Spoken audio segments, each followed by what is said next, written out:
வணக்கம். இன்றைய ஆழமான ஆய்வுக்கு உங்களை வரவேற்கிறோம். நாம இன்னைக்கு சில ஆதாரங்களை அலச போறோம். விஷயம் என்னன்னா, இந்த 5ஆம் வகுப்பு தமிழ் வழி கல்வியில கேட்கும் திறன் அது ரொம்ப முக்கியம் இல்லையா? அது எப்படி வளர்க்கறாங்கன்னு பார்க்கலாம். நமக்கு கிடைச்சிருக்கிற ஆதாரம் 5ஆம் வகுப்பு தமிழ் கல்வியில் கேட்கும் திறனை வளர்த்தல் பத்தின சில பகுதிகள். இதுல பாடல், கதை, நாடகம்னு நிறைய வழிமுறைகள் சொல்லியிருக்காங்க. நம்ம நோக்கம் என்னன்னா, இந்த வழிகள் என்ன? ஏன் கேட்கிறது இவ்ளோ முக்கியம்? இது எப்படி குழந்தைங்களோட வளர்ச்சிக்கு உதவுதுன்னு புரிஞ்சுக்கிறது தான். சரி, கொஞ்சம் ஆழமா பாப்போமா? நிச்சயமா. கேக்குறதுங்கிறது சும்மா காதால சத்தம் கேட்கறது மட்டுமல்ல.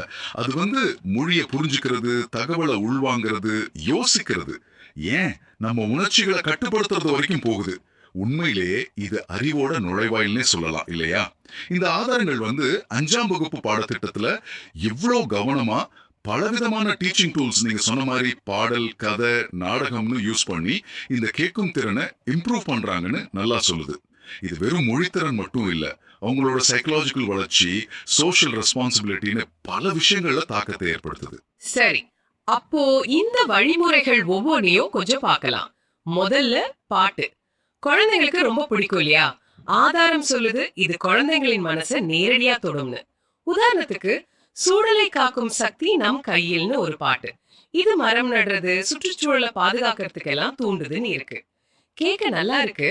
ஆனா இது எப்படி வெறும் பாட்டா இல்லாம கத்துக்கிறதுக்கு உதவுது? நல்ல கேள்வி கேட்டீங்க. பாட்டுங்கிறது வெறும் மியூசிக் இல்ல. குறிப்பா இந்த வயசுல அவங்களோட நியூரல் டெவலப்மெண்ட் காரணமா இசை சம்பந்தப்பட்ட நினைவுகள் ரொம்ப ஆழமா பதியும். அதனால இந்த சமூக நெறிகள், சுத்தம், பெரியவங்களை மதிக்கிறது, சுற்றுச்சூழல் பாதுகாப்பு மாதிரி விஷயங்களை பாட்டு வழியா சொல்லும்போது அது வெறும் அட்வைஸா இல்லாம ஒரு ஃபீலிங்கா மாறிடுது. சூழலை காக்கும் சக்தி நம் கையில். பாட்டு அந்த உணர்வை தூண்டி அந்த விழிப்புணர்வை ஆழமா பதிய வைக்குது. அதோட பாட்டு குழந்தைகளோட மன அழுத்தத்தை குறைக்கும். குரூப்பா பாடும்போது ஒரு கான்ஃபிடன்ஸ் வரும். கூடவே சமூக பொறுப்புணர்வையும் கத்துக் கொடுக்கும். சுருக்கமா சொல்றதுன்னா, ஜாலியா, இன்ட்ரெஸ்டிங்கா நல்ல மதிப்புகளை மனசுல பதிய வைக்கிற ஒரு பவர்ஃபுல் டூல் இது. சும்மா சொல்றதை விட இது நல்லா நிக்கும் மனசுல. ஓ, அப்போ இசையோட அந்த அட்ராக்ஷன் மூலமா கருத்துக்களை பதிய வைக்கிறாங்க. சரி, பாட்டுக்கு அடுத்து எப்பவுமே குழந்தைங்களை கவர்ற விஷயம் கதைகள். கேட்கும் திறனை வளர்க்க இது ஒரு சூப்பர் வழின்னு ஆதாரம் சொல்லுது. சிறு உதவியும் பெரிய பலன் மாதிரி கதைகள் அன்பு, தைரியம், ஒற்றுமை இதெல்லாம் சொல்லுதாம். கதைகளை கேட்கும் போது அந்த மாரல் வேல்யூஸை தாண்டி வேற என்னென்ன அறிவு திறன்கள் ஸ்பெசிபிக்கா வளருது? கற்பனை வளரும் தெரியும், ஆனா அதை தாண்டி நீங்க சொல்ற மாதிரி கற்பனை வளம் நிச்சயமா வளரும். அதோட கதைகள் குழந்தைகளின் மூளைக்கு நிறைய வேலை கொடுக்குது பாருங்க. ஒரு கதையை கேட்கும்போது அவங்க சும்மா கேட்டுட்டு இருக்க மாட்டாங்க. அந்த கேரக்டர்ஸ் என்ன நினைக்கிறாங்க, ஏன் அப்படி செஞ்சாங்கன்னு யோசிப்பாங்க. இது மத்தவங்க நிலையில இருந்து யோசிக்கிறதோட முதல் படி. இது பின்னாடி சோஷியல் ரிலேஷன்ஷிப்ஸ்க்கு ரொம்ப முக்கியம். இன்னொன்னு, கதையில விஷயங்கள் ஒரு ஆர்டர்ல நடக்கும் இல்லையா? அதை ஞாபகம் வச்சுக்க ட்ரை பண்ணுவாங்க. அடுத்து என்ன நடக்கும்னு கெஸ் பண்ணுவாங்க. இதுதான் கிரியேட்டிவ் திங்கிங்க்கு பேஸ். அப்புறம் முழு கான்சென்ட்ரேஷனும் கதையில இருக்கிறதால கவனம் அதிகமாகும். ஒரு கதையை முழுசா கேட்டு முடிக்கும் போது அதுல இருக்கிற நீதியை புரிஞ்சுக்கிட்டோங்கிற ஒரு திருப்தி, ஒரு அச்சீவ்மெண்ட் ஃபீலிங் கூட வரும். ஆக கதை கேட்கறதுங்கிறது ஒரு பாசிவ் ஆக்டிவிட்டி இல்ல, அது ஒரு ஆக்டிவ் மென்டல் எக்ஸசைஸ். நீங்க சொல்றது கேட்டா கதை கேட்கறது ஒரு முழுமையான பயிற்சியாவே தெரியுது. சரி, கதைகள் கற்பனைக்கு இடம் கொடுக்குதுன்னா நாடகம் அந்த கற்பனைக்கு உயிர் கொடுக்குதுன்னு சொல்றாங்க. நேர்மை சிறந்த கொள்கைன்னு ஒரு நாடகத்தை எக்ஸாம்பிளா சொல்லியிருக்காங்க. ஒரு பையன் தப்ப ஒத்துக்கிறத பார்த்து நேர்மையோட முக்கியத்துவத்தை குழந்தைங்க உணர்வாங்களாம். இது குழந்தைங்களோட எமோஷனல் டெவலப்மெண்ட்டுக்கு எப்படி ஸ்பெசிபிக்கா உதவுது? கதைக்கும் நாடகத்துக்கும் என்ன வித்தியாசம் அனுபவத்துல? இது ஒரு முக்கியமான பாயிண்ட். கதைகள்ல பெரும்பாலும் கேட்கறது தான் மெயின். ஆனா நாடகத்துல கேட்கறதோட சேர்த்து பார்க்கறதும் இருக்கு. ஆக்டர்ஸோட ஆக்டிங், வாய்ஸ் மாடுலேஷன், எமோஷன்ஸ் இதெல்லாம் பார்க்கும்போது குழந்தைகள் இன்னும் டீப்பா அந்த சிச்சுவேஷனோட கனெக்ட் ஆவாங்க. டைலாக்ஸை கேட்கறது அவங்களோட உச்சரிப்பை சரி பண்ண உதவும். ஆக்டர்ஸ் எப்படி கோபம், சோகம், சந்தோஷத்தை காட்டுறாங்கன்னு பார்க்கும்போது அவங்களோட ஓன் எமோஷனல் எக்ஸ்பிரஷனும் டெவலப் ஆகும். முக்கியமா நீங்க கேட்ட மாதிரி இது குழந்தைங்களோட எமோஷனல் இன்டெலிஜென்ஸ், அதாவது உணர்ச்சி நுண்ணறிவு வளர்க்க ரொம்ப ஹெல்ப் பண்ணுது.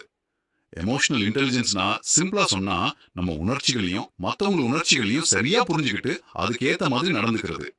நாடகத்துல வர்ற கேரக்டரோட கஷ்டம், சந்தோஷத்தை பார்க்கும்போது குழந்தைங்க நேச்சுரலாவே மத்தவங்க இடத்துல தங்களை வச்சு யோசிக்க கத்துப்பாங்க.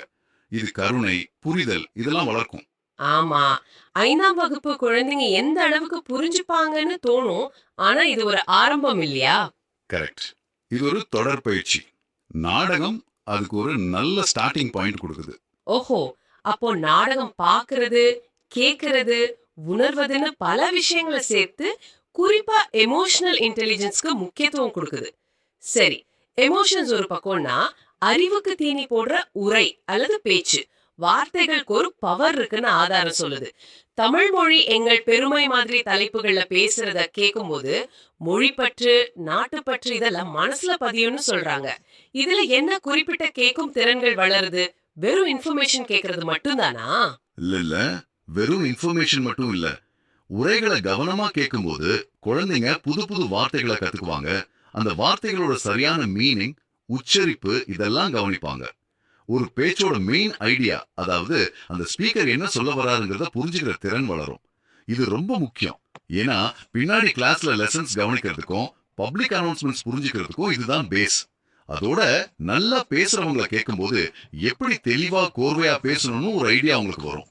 இது அவங்களோட செல்ஃப் எக்ஸ்பிரஷனை வளர்க்கும். நல்ல கருத்துக்களை கேட்கும்போது ஒரு கான்ஃபிடன்ஸ், சோஷியல் கான்சியஸ்னஸ் இதெல்லாமும் டெவலப் ஆகும். அதாவது முறையான கம்யூனிகேஷனுக்கும் கருத்துக்களை கிரிட்டிக்கலா அனலைஸ் பண்றதுக்கும் உரைகள் ஒரு நல்ல பிராக்டிஸ். நீங்க சொல்றத பார்த்தா பாடல், கதை, நாடகம், உரைன்னு ஒவ்வொன்றுமே கேட்கும் திறனோட வேற வேற டைமென்ஷன்ஸை டெவலப் பண்ணுது. இது வரைக்கும் பெரும்பாலும் விஷயத்தை உள்ள வாங்குற மாதிரி இருந்துச்சு.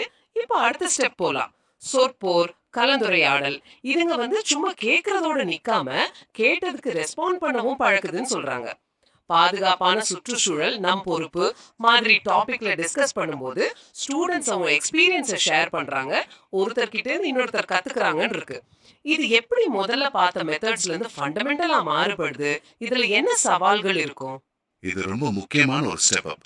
ஏன்னா இது வரைக்கும் பார்த்ததுல பாடல், கதை, நாடகம், உரை குழந்தைங்க பெரும்பாலும் பாசிவ் லிசனர்ஸா இருந்தாங்க. ஆனா சொற்போர், கலந்துரையாடல்ல அவங்க இன்ஃபர்மேஷன் வாங்குறதோடு நிக்காம அதை உடனே ப்ராசஸ் பண்ணணும். அதாவது மற்றவங்க சொல்றத கவனமா கேட்கணும், கேட்டதை வச்சு யோசிக்கணும், தன் கருத்தை ஃபார்ம் பண்ணணும், அதை தைரியமா தெளிவா சொல்லணும். ஆமா, இன்னொருத்தர் மாத்தி சொன்னா அதான், இன்னொருத்தர் உங்க கருத்தை மறுத்து பேசினா அதை ஏத்துக்கவோ இல்ல அதுக்கு சரியா பதில் சொல்லவோ ரெடியா இருக்கணும். இது கதை, பாட்டை கேட்பதிலிருந்து கம்ப்ளீட்டா வேற ஒரு பிரெயின் ஃபங்க்ஷன். இன்ஃபர்மேஷனை உள்ள வாங்கி உடனே அனலைஸ் பண்ணி சொந்த கருத்தை உருவாக்கி அதை எக்ஸ்பிரஸ் பண்ணணும். இது சோஷியல் இன்டராக்ஷன் ஸ்கில்ஸை சூப்பரா வளர்க்கும். அதோட ஒரு விஷயத்த ஒரே மாதிரி பார்க்காம பல ஆங்கிள் இருந்து பார்க்கிற ரேஷனல் திங்கிங், விவேக சிந்தனைன்னு சொல்றாங்களே, அது வளரும். அதாவது எமோஷனல் ஆகாம லாஜிக்கலா யோசிக்கிற திறன். சவால்னு பார்த்தா சில குழந்தைங்க பேச தயங்கலாம், இல்ல மத்தவங்க பேசும்போது இன்டரப்ட் பண்ணலாம், இல்ல தான் சொல்றதே சரின்னு இருக்கலாம். இதெல்லாம் டீச்சர் பார்த்துக்கணும். ஆனா இந்த பயிற்சி சும்மா கேட்கறதுல இருந்து கேட்டு யோசிச்சு செயல்படுறதுக்கு மாறுற ஒரு முக்கியமான ஜம்ப். ஆமா, இது வெறும் கேக்குறது இல்ல, கேட்டு பேசுறது, டிபேட் பண்றதுன்னு போகுது. இந்த ரேஷனல் திங்கிங், சோஷியல் ஸ்கில்ஸ் எல்லாம் நல்ல விஷயம். இது இயல்பாவே நம்மள அடுத்த பகுதிக்கு கூட்டிட்டு போகுது. கேட்டறிந்து செயல்படுதல். இது கத்துக்கிறதோட அடுத்த ஸ்டேஜ். அதாவது கேட்டதை நடைமுறைப்படுத்துறதுன்னு ஆதாரம் சொல்லுது. மலர் நடு, சுத்தம் செய்யும் நாள், விலங்குகளை காப்போம் மாதிரி ஆக்டிவிட்டிக்கு இன்ஸ்ட்ரக்ஷன்ஸை டீச்சர் சொல்ல ஸ்டூடெண்ட்ஸ் கேட்டு செஞ்சு காட்டுறாங்க. இதுல என்ன பிராக்டிகல் ஸ்கில்ஸ் வளருது? இது எப்படி கேட்கும் திறனோட ஒரு அல்டிமேட் யூசேஜ்னு சொல்றீங்க? ஏன்னா இதுதான் கேட்ட அறிவே நேரடி செயலா மாத்திர இடம். டீச்சர் முதல்ல குழி தோண்டுங்க, அப்புறம் செடியை வைங்க, தண்ணி ஊத்துங்க ஸ்டெப் பை ஸ்டெப்பா சொல்லும்போது குழந்தைங்க அதை வரிசை மாறாம கவனமா கேட்டு அதன்படி செய்யணும். இதுல மைண்ட்ஃபுல்னஸ், ஒரு வேலையை ஒழுங்கா ஸ்டெப் பை ஸ்டெப்பா செய்யற ஸ்கில், சீக்வென்ஷியல் ப்ராசஸிங், கொடுத்த டாஸ்கை முடிக்கிற ரெஸ்பான்சிபிலிட்டி இதெல்லாம் ஆட்டோமேட்டிக்கா வளருது. வரிசையா பல இன்ஸ்ட்ரக்ஷன்ஸை கேட்டு அதை ஞாபகம் வச்சு செயல்படும் போது அவங்களோட ஆடிட்டரி மெமரி, அதாவது கேட்கும் நினைவாற்றல் ஸ்ட்ராங் ஆகுது. இது பாடம் படிக்கிறதுக்கு மட்டும் இல்ல, டெய்லி லைஃப்க்கும் ரொம்ப முக்கியம். ஆமா, ஏதாவது பிரச்சனை வந்தா ஒரு சிக்கல் வருது, உதாரணமா செடி நட இடம் சரியில்லைன்னா டீச்சர் சொன்னதை மனசுல வச்சு அதுக்கு எப்படி சொல்யூஷன் கண்டுபிடிக்கலாம்னு யோசிக்க ஆரம்பிப்பாங்க. இது ப்ராப்ளம் சால்விங் ஸ்கில் வளர்க்க உதவும். ஆக கேட்டறிந்து செயல்படுதல்ங்கிறது இன்ஃபர்மேஷனை வெறும் அறிவா வச்சுக்காம அதை உலகத்துல யூஸ் பண்ண கத்து கொடுக்கிற ஆக்டிவிட்டி. இதுதானே கத்துக்கிறோட முழுமையான நோக்கம் இல்லையா? ரொம்ப தெளிவா புரியுது. கேக்குறது காதால வாங்குறதோட நிக்காம சிந்திச்சு உணர்ந்து கடைசியில செயலா மாறும்போதுதான் கம்ப்ளீட் ஆகுது. இந்த ஆதாரத்துல இந்த டீச்சிங் மெத்தட்ஸ் எல்லாம் தனித்தனியா இல்லாம ஒரு இன்டிகிரேட்டட் அப்ரோச்சா இருக்குன்னு சொல்லியிருக்காங்க.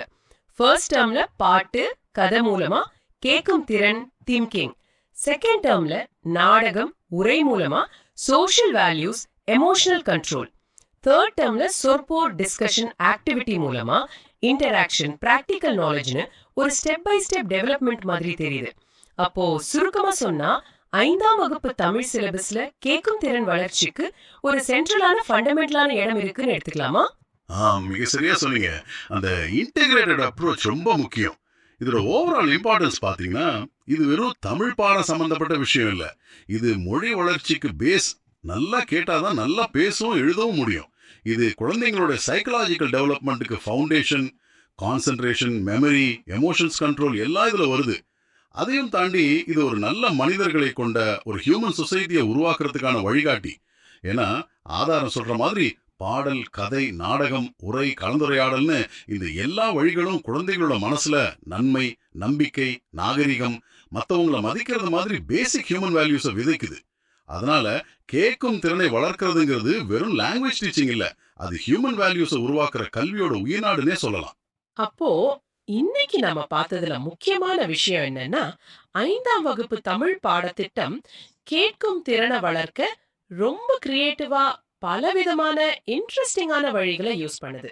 பாடல், கதை, நாடகம், உரை, கலந்துரையாடல், செயல் திட்டம்னு ஒவ்வொன்னும் ஒரு ஸ்பெசிபிக் ஸ்கில்ல வளர்க்க உதவுது. இது வெறும் காதால கேட்கறது இல்ல, யோசிக்கிறது, உணர்றது, டிஸ்கஸ் பண்றது, செய்யறதுன்னு ஒரு முழுமையான வளர்ச்சியை எய்ம் பண்ணுது.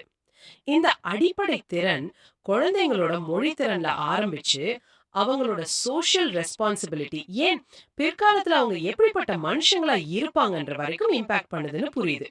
இப்போ நீங்க இத கேட்டுட்டு இருக்க நீங்க கொஞ்சம் யோசிச்சு பாருங்க. இந்த வெவ்வேறு டீச்சிங் மெத்தட்ஸ், பாட்டு வழியா கத்துக்கிறது, கதை வழியா செஞ்சு பார்த்து கத்துக்கிறது, இது வேற வேற மாதிரி ஸ்டூடெண்ட்ஸ் கிட்ட எப்படி வேலை செய்யும்? சிலருக்கு பாட்டு கேட்க பிடிக்கும், சிலருக்கு கதைனா உயிர், சிலரும் எதையாவது செஞ்சாதான் புரிஞ்சுப்பாங்க இல்லையா? ஆமா, நிச்சயமா. அப்படி இருக்கும்போது இந்த எல்லா முறைகளையும் பயன்படுத்துறது எவ்வளவு முக்கியம்? யாருக்கு எது அதிகமா யூஸ்ஃபுல்லா இருக்கும்னு யோசிச்சு பாருங்க. அது ஒரு நல்ல பாயிண்ட். அந்த டைவர்சிட்டி தான் முக்கியம். இறுதியா உங்களை இன்னும் கொஞ்சம் சிந்திக்க வைக்கிற ஒரு விஷயத்த சொல்லி முடிக்கலாம்னு நினைக்கிறேன். இந்த ஆதாரம் கேட்டறிந்தால் அறிவு பெருகும், கேளாமல் இருந்தால் சிந்தனை மடங்கும்னு ஒரு பழமொழி மாதிரி ஒரு லைனோட முடியுது. இது ஸ்கூல் ஸ்டூடெண்ட்ஸுக்கு மட்டும் இல்ல, உங்களுக்கும் எனக்கும் நம்ம எல்லாருக்குமே பொருந்தும் இல்லையா? ஸ்கூலை தாண்டி உங்க டெய்லி லைஃப்ல உங்க சிந்தனையை ஷார்ப்பா வச்சுக்க, உங்க அறிவை பெருக்கிக்க நீங்க எந்த அளவுக்கு கேட்கும் திறனை, அதாவது மத்தவங்க சொல்றத இல்ல நமக்கு வர்ற இன்ஃபர்மேஷனை உண்மையா கவனிக்கிற, அனலைஸ் பண்ற திறனை வளர்த்துக்கிறீங்க. நியூஸ் கேட்கும் போதோ, ஃப்ரெண்ட்ஸ் கூட பேசும்போதோ, இன்டர்நெட்ல ஒரு வீடியோ பார்க்கும் போதோ, ஆஃபீஸ் மீட்டிங்லயோ எவ்வளோ ஆழமா ஓப்பன் மைண்டோட கேட்குறீங்க? இல்ல உங்க எண்ணங்களே உங்க காதுகளை அடைச்சுக்குதா? உங்க கேட்கும் பழக்க வழக்கங்கள் அது உங்க புரிதலையும் சிந்தனையும் எப்படி பாதிக்குதுன்னு ஒரு நிமிஷம் யோசிச்சு பாருங்க. அதுவே இந்த டிஸ்கஷனோட ஒரு நல்ல டேக் அவேயா இருக்கும்.